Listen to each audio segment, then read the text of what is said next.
encourages us to redeem the time, to be a good steward of the time that we have. Time is the only thing that we can never have more of. We can make more money, we can get more friends, we can have more clothes, more food, but never more time. And so we need to be careful with the time that we have and be intentional with it. One of the best things I've read is people who are very successful and high performing, they're better at saying no than most of the rest of us are. They are very, very intentional with their time, and they know that their time is valuable, and they know that if they want to get some very specific things done, they will not be distracted. And so whatever it is for us, keeping track of our time, being intentional with it, is one of the ways that we can take a step up. Next, another way that we can be more intentional is to ask purposeful questions. So look at your life. This goes back to honesty maybe a little bit, but question your spending habits. Why did you buy that?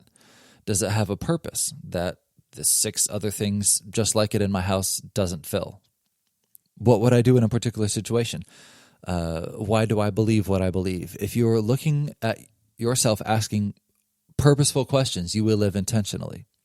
If you want to know why you do what you do, that's what purpose, that's what intention is all about, is asking yourself purposeful questions. How can I communicate with God on a more regular basis? How will I instill character traits in my children? Which ones will I focus on? Why those? You have to constantly be hitting the reset and analyzing what you're doing and whether or not it's working. Learning to think critically and to be intentional about what we're doing. One of the best ways to do that is to ask purposeful questions. Ask questions of your kids. That helps them think critically.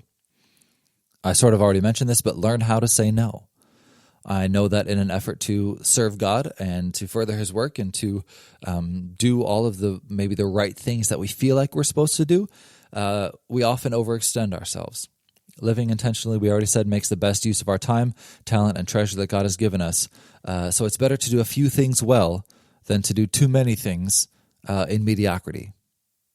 I'd rather have a great relationship with my wife than a medium one and be able to have this influence in this other area. And so learn how to say no. Learn how to put the right things in their proper place. What is your return on investment for your time? Are you a good steward of that? Do you say no to the right areas? Lastly, of course, put God first. Be intentional with your relationship with God.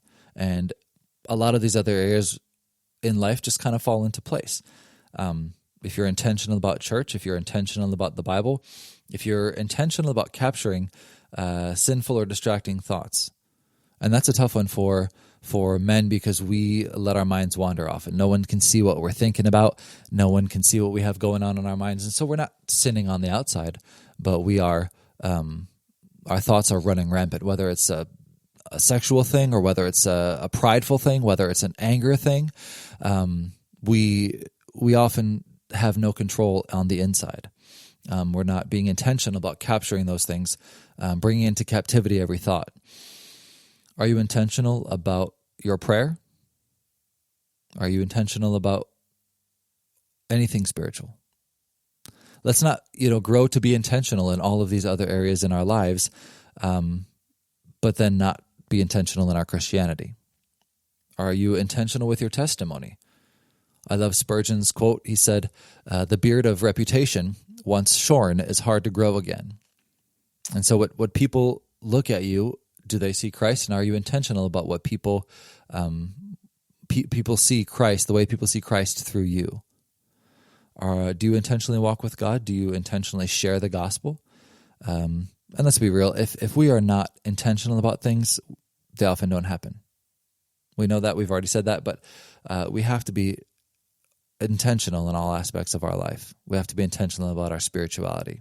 We have to be a man intentionally. And often when we are intentional, when we do the things that we are supposed to do, when we work intentionally, when we put all this work in, it clears our lives of a lot of clutter. We have a plan, so we don't need to worry about it in the moment. We're ready to go. Our rest is that much sweeter. Our fun is that much more fun. because we are living intentionally in all these other areas. If we're just kind of running around like a chicken with our head cut off and we have no intention, we don't get the proper rest and rejuvenation that we need. If I'm not intentional about being in a good enough shape to serve God or being a good steward of my body, I won't be able to serve him for long or as well.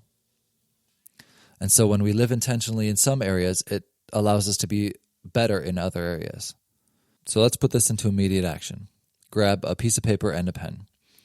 First, write down a few areas, 2 or 3 maybe, that you have not been living intentionally in. Maybe your walk with God gets put to the end of the list when you're busy. Maybe it's time with your kids. Maybe it's just making more good everyday decisions. You know, you're like, I'll let my wife handle that. I'll let someone else handle that. But you should be making intentional decisions there. What is it? Write it down. Identify the areas that don't have intention in them. Next, figure out how you can take active steps in that area. How can you switch from active or from passive to active?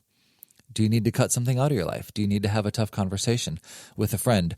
Do you need to delete social media apps off your phone because they're not helping you live intentionally? Or you're a passive person because your time is consumed.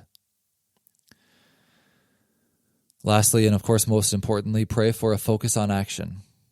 Ask God to help you live your life to purposely honor him. Ask him to bring things before you immediately in these areas where you are not leading or purposely living for him. Living with intention, again, can be tough. It can be hard work. It can be what we look at as time-consuming. And we only look at it that way because we haven't been putting any time into it at all. So, of course, any time we put into it now is going to be time-consuming, but the dividends that it'll pay later, because we're prepared, because we specifically thought about how we were going to discipline our child or how we were going to interact with them or what we wanted to teach them, or we specifically thought about the list of things that we need to do around our house, and we put them in order of the most achievable to the least, or whatever it is. I don't know what areas. There's all kinds of things in your life that you need to look at, but find that area, focus on it, take some active steps, and ask for God's help. Well, that wraps up today's show. Of course, leave us a rating and review on Apple Podcasts. That helps other men find us and makes us a little bit more visible. You can also find us on Facebook at Shepherds and Kings Podcast, or Instagram at Shepherds and Kings. And again, tell someone else about us. If this episode was a help to you, share it with another man. And we want this community to grow, and we want men to be living on purpose. As always, be the shepherd, be the king that God wants you to be.